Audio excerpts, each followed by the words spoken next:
Good morning, everyone. Thank you for having me. So I am Bill Lewton. I work for IBM Consulting. I've been there over 20 years.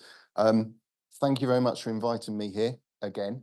Um, why I'm here is to talk and give a bit of a demonstration about some of the work we've been doing at IBM over the last few years, using, as it says up here, emerging technology, things like graph capabilities, graph technologies, AI, specifically around the battle for human rights and human rights abuses. Okay, so there's a few slides here. I've realised there's quite a few words on them because this was originally written more as a report rather than a proper presentation. So you may struggle to read it. Don't worry, I'm going to try and tell it more as a story with the slides as a backdrop.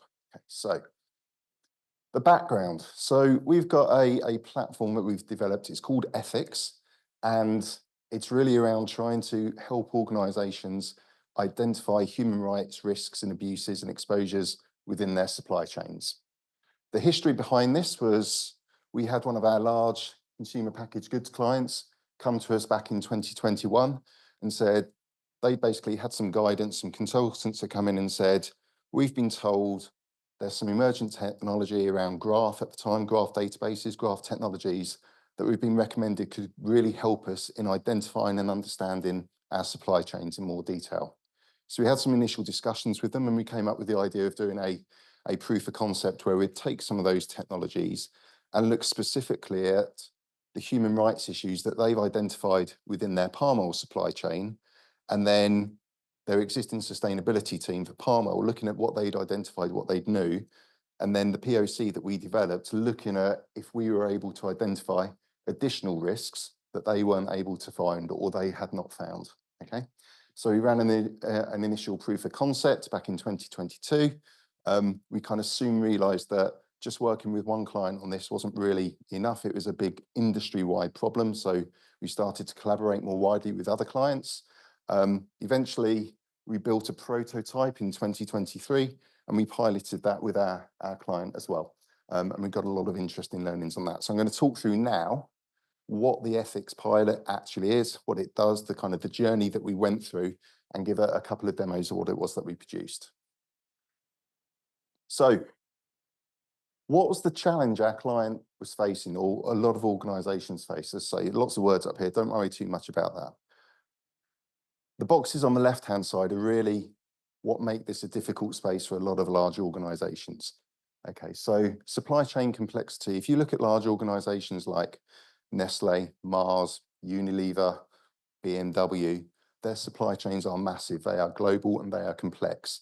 Many of these organizations do not actually know where they get their source material from. They have a view of where they get some of it from, but they don't have that complete traceability of top to bottom of who all their suppliers are, going down to individual mills and farms. So trying to build and understand that is very difficult, because then if there's an exposure, if there's child labour happening in a specific farm, organisations don't know if they're actually using that farm.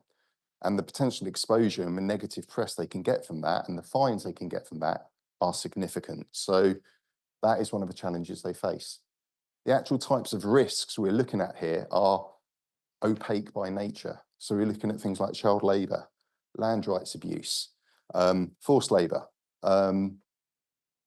unethical labour rights. So these aren't things that people advertise that they're doing. So how do you find actual data that identifies that these are happening? So that's one of the things they get, or one of the big challenges. And this is why a lot of organisations have real kind of sustainability teams that are full of real SMEs who spend their lives day in, day out, working in local communities, really trying to understand the risks, understand how things are happening, what the indicators are so that they can identify them. Another challenge is funding. So it's always been really difficult to describe the value proposition between why are we putting money in here? What's the return we get for investing money into our sustainability teams? Because it's very difficult to directly link revenue, cost improvement, etc., to that. It's the cost of avoidance and regulatory avoidance. So, very often the teams we're working with, and especially with our client organisation, you would argue that they are underfunded. So this is a large organisation with a global supply chain around palm oil. They have know people working in South America, where they source something like 40% of all their palm oil from. They have a big presence in Southeast Asia, but they do not have the funding to establish operations in South America. ESG regulations. So on the good side, although it makes it harder for organisations, the regulatory landscape is changing. So previously, and I think I mentioned this yesterday for those of you here, the regulation used to be that if you were found to have an exposure within your supply chain, as long as you had a risk management plan in place for addressing that, then you were compliant and you would not be fined for that. Okay, so you could have exposures, you could have things happening, but hey, I've got a risk management plan, happy days, I've avoided a fine. The regulatory landscape has been changing over the last couple of years. Things like the German Due Diligence Act is a really good example of that, where now, if you're found to have an exposure within your supply chain, if you can't demonstrate that you did enough due diligence to identify the potential risk when you took on that supplier or within your existing supply chain, then you're liable to a fine of up to 4% of your global turnover. And if your global turnover is 50, 60 billion, that's quite a big number. So it's starting to drive more interest in addressing the funding issue. Other problems, data, getting reliable data. So, child labour, forced labour, they aren't things where you can just go out and find a data source, which is, here's where all this is happening. It's opaque by nature. It's uncovering the data and then finding, is it trustworthy? Is it reliable? Is a real big problem. And that's why needing those local SMEs who understand the communities, understand the landscape are really important. And then the final challenge is brand reputation. So if you're found with an exposure in your supply chain and it hits the press, it can have an increasingly, or it's having an increasingly large impact on your brand and your brand reputation. So there have been examples recently where Cadbury's, through arguably no direct fault of their own, were found to have hazardous child labour in their cocoa supply chain. They were boycotted for several months in Australia as a result. That had quite a big impact on them. Another one, Tony's Chocolonely. I'm not sure if you're aware of the brand, but they are very big. Their brand is all about ethical farming, ethical use of cocoa. They were also found to have hazardous child labour in their supply chain. And that's because these supply chains are incredibly complex, they're opaque. Despite their best efforts, they were still found to have these issues. So they were some of the challenges that many organisations still face. And what we were trying to do is say, okay, we understand it's a really difficult topic. It's a really difficult work that you do. It's very manual, it's very intensive. How can we use technology to help address that? So that's where kind of ethics came from and what we've tried to do. So moving forward, we developed a proof of concept. What did we actually do? It's a little bit technical. I'll try and make it not technical. Essentially, we did a number of things. First of all, we focused on two capabilities, something called graph databases, and secondly, AI inferencing. So we weren't using generative AI at this point, but AI inferencing. What did we do? So graph databases allowed us to build really complex data models representing supply chains, representing different types of human rights risk, okay? Now, traditionally, entity relationship modeling is how you build databases. With graph databases, it takes it to another level. What that allowed us to do is build data models or knowledge models, as we called them, which were much more representative of real-life relationships and real-life networks. So we built those really complex models up for a couple of supply chains for palm oil and soya, and also for forced labour and child labour risks, and later for land rights. So we built those data models. What we then did was, using some software, some AI software, we made use of AI inferencing capabilities. And effectively, this was saying, we sat down with the analysts, these sustainability analysts, these local SMEs, and said, tell us what your thought process is. Tell us how you identify these risks. Or when you read a report or when you read a local news article, what are the things that trigger to you that indicate that there could be a problem? Okay, so we went through that process of understanding that, and then we built up effectively a series of, you can think them simply as business rules of saying, if you see this, then that's an indicator. If you see this, that's an indicator. If you see this, these are indicators. All them by themselves, may not be something, but if we see these together, that could indicate this. And if you see this and you see this and so forth. So we built up this set of business rules, or as we call them, inference rules around that. And we put them within our inferencing engine. Now, the final thing we then did was saying, okay, so we've got effectively a blank database and knowledge schema. We've got a set of rules. How the system then works is we put data in it, and that data gets processed, and the inferencing piece makes connections of those data. It automatically populates a knowledge model. It applies the rules to identify and effectively replicate the thinking, the early thinking that a lot of these analysts and researchers do to identify the things that they think could be indicating exposures. Okay, so what we did on the prototype was we started taking some non-compliance reports from our client, and we started taking some reports from an NGO who were here yesterday called Stop the Traffic, and they have a data platform called the Traffic Analysis Hub, where they actually build up and publish on a regular basis confirmed examples of forced labour exposures and human trafficking exposures. What this allowed us to do is then test this. So once we started plugging that data in, we could test it, and we worked with the sustainability team to say, is this identifying anything new that you weren't aware of, or is this basically a wasted exercise and it's not working for you? One of the good things it did do was it also allowed us to identify two types of risks. So these were primary risks, which were, there's a risk here, or there's an exposure here. We know this is in your supply chain. It's a primary risk. What it also allowed us to do, we stored a lot of organizational data, and so that we know that this farm is owned by this group is owned by this organization is owned by this supplier. Building up those complex networks, we were able to identify secondary risks, which are actually, we found an issue with this farm over here or this refinery over here. That's not in your supply chain, but we know that you're using a sister refinery of that refinery and it's owned by the same group. So you may want to focus some of your investment in doing a survey there. Okay, so that's kind of the fundamental technical piece around it. What did we do? I think we've missed have we missed a slide? No, we haven't, sorry, my bad. Yes, so what happened? We basically identified successfully new risks that their existing team was. So that existing team had not identified. So it's a positive outcome through taking this approach.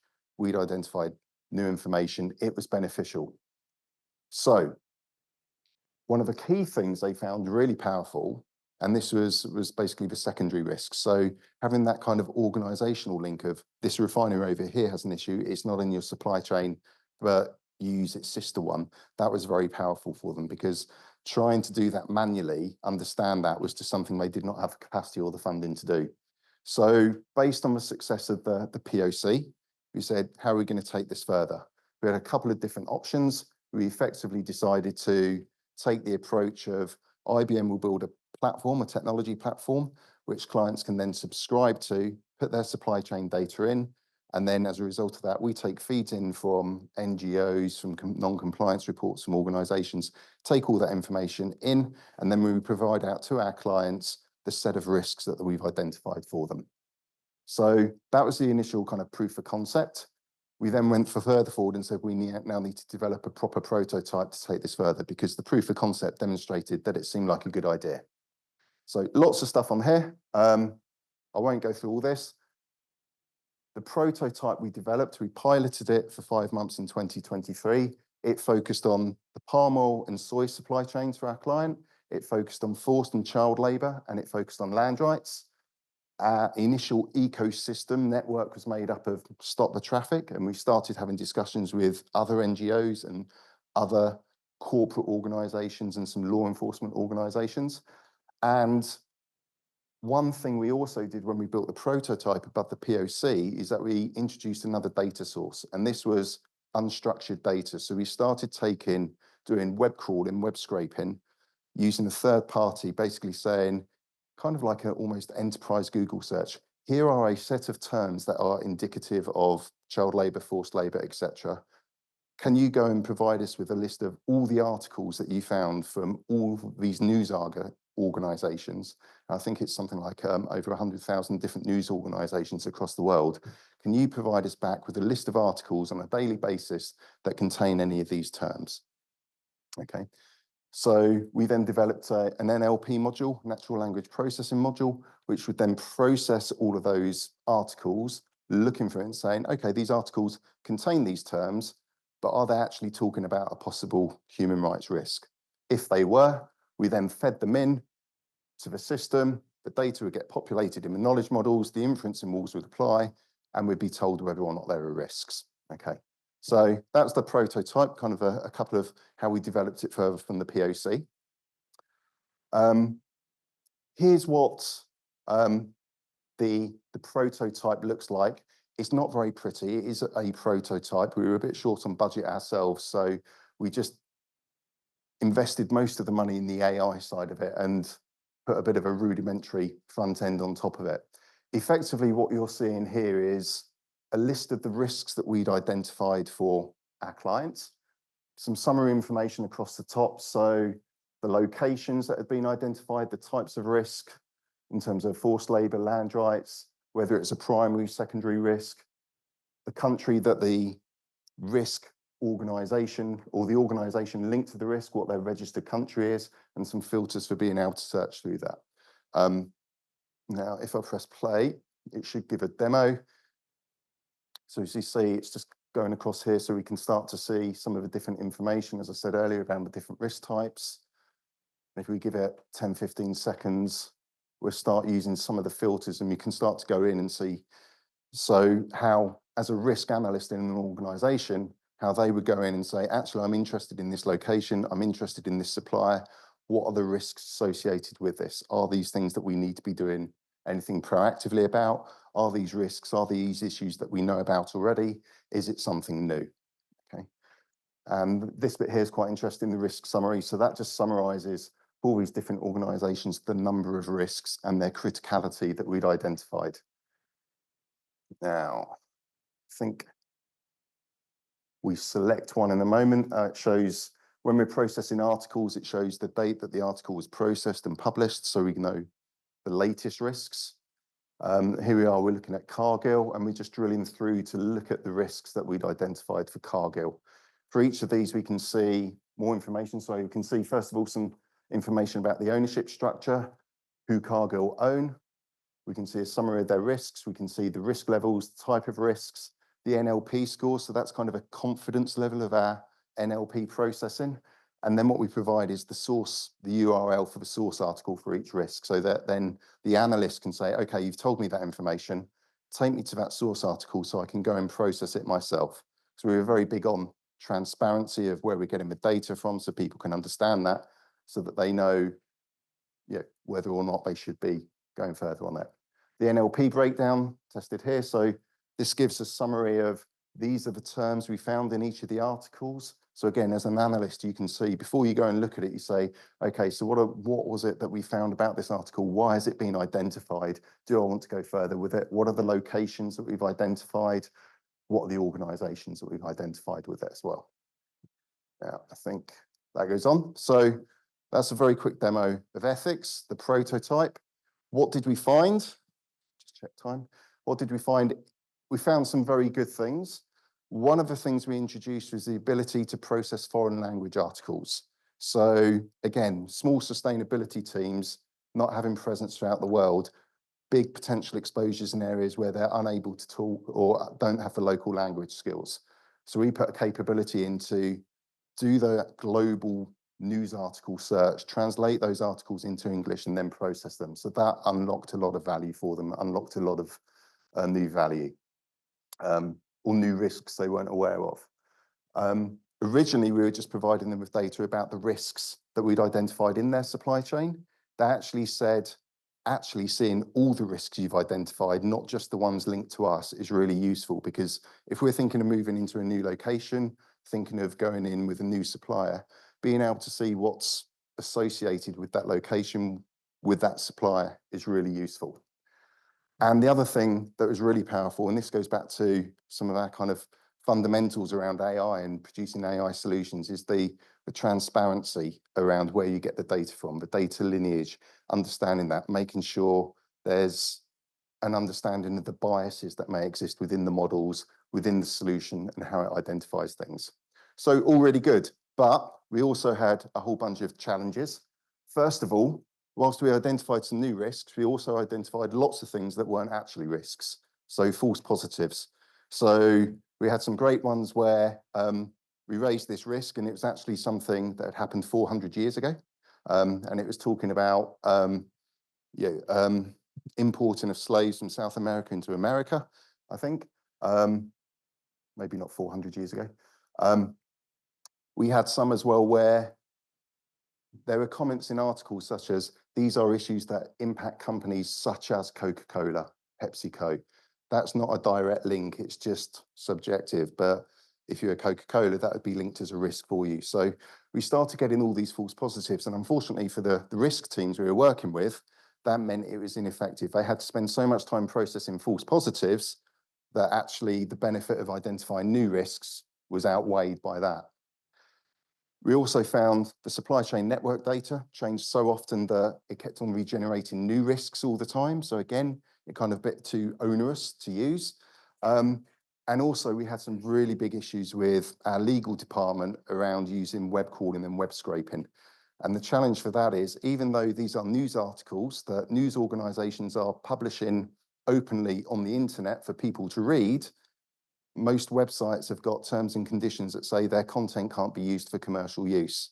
Our solution is arguably commercial use. And so therefore, IBM Legal said, there's a chance you could get sued for doing this. We had some conversations with some of the news organizations, and they said, are you daft? Why would we sue you for publishing and publicizing our message? But IBM Legal are a particularly fickle bunch. And so I had a joyous 9 months working with them to get the approvals in place.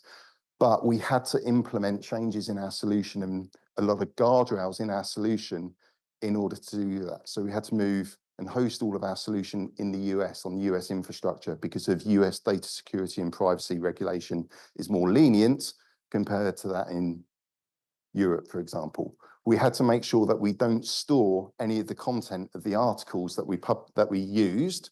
That's why we provide the URLs instead. So there are a whole series of guardrails that we had to put in place. So what did we do after that? So we built a new version of the prototype. We replaced our NLP module with a generative AI solution. And through training that up, we were actually able to get rid of all the false positives. Now, we initially started out using Llama for that, a Llama model. We've moved that across to an IBM model now called Granite. And the reason for doing that is the IBM models have got complete traceability around their data lineage as well. So when we're working with clients and their sustainability teams, having that kind of transparency and data lineage view is really important for them.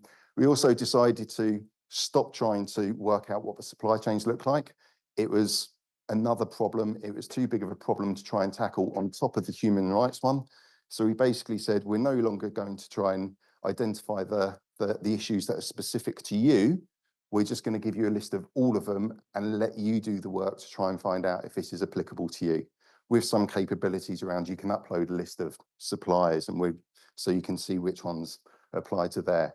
But there were so many ripples occurring from a change in ownership could lead to literally hundreds of new risks being identified and raised, and also a whole bunch of existing risks suddenly being made redundant. So that was too difficult to try and manage. And then, as I said, we opened it up as well. Through doing the Gen AI piece, it meant we didn't need to rely on having those specific models around specific commodities and their supply chains. So instead of just being able to focus on palm and soy, we were able to open up to all supply chains. So we started looking at cobalt, for example, as well. So that's now the kind of the current prototype of ethics and where it sits. This is what it looks like. It's another demo, which is very similar to the last one, so I won't go through that, but we managed to tidy up the front end a little bit to make it look a bit nicer. But effectively, what you have here down the left-hand side, a way of being able to filter the different risks. We've got the same set of risks down here in a table at the bottom. and you're able to basically click in on different locations, filter by organisation, by location, by commodity, and get down and be able to see the risks that have been identified within the solution in each of those areas. So finally, where we are today. So we finished developing that last version of the prototype at the end of last year. Ethics is sadly effectively on hold at the moment because we effectively need to do another pilot or some pilots with other organisations to kind of prove the value of the solution now. And our original client basically dropped out because of cost cutting, which is unfortunate. They're still interested and we're having discussions with them and trying to find the right time to go back to them. But we effectively have it sat on a shelf waiting, having discussions with clients around trying to pick it up as a pilot. And we're also exploring alternative implementation options, which is rather than IBM have it as a central platform that you sign up to, are there specific clients who would come and buy it and implement it themselves? That's one option. And another thing is taking the underlying technology pattern and saying, are there other areas where we can apply this, such as environmental risk, governance risk, financial fraud, etc. as well. So that is where we are today. All in all, I think it's been a really interesting piece of work for me to be involved in over the last 2.5 years.